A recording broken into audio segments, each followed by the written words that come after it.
In this guide, I'm going to show you guys how to fix Instagram black screen problem on video call.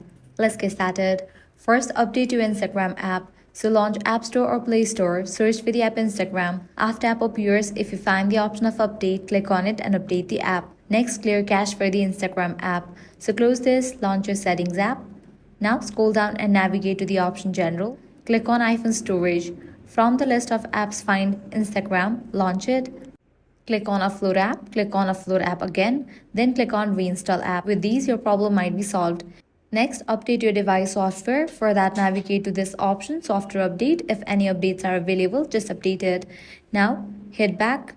You can reach out to Instagram customer support. So launch your Instagram app, navigate to Profile page, click on three bars. Now scroll all the way down and click on the option Help. Click on the option Report your problem. Click Report problem without shaking. Click on Don't Include and continue.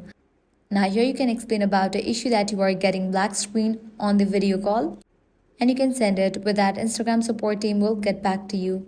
Lastly, what you want to do is completely delete Instagram app from a device and reinstall it. And that's it. These are some fixes for Instagram black screen problem on video call. If this guide helped you out, do not forget to like, share and subscribe.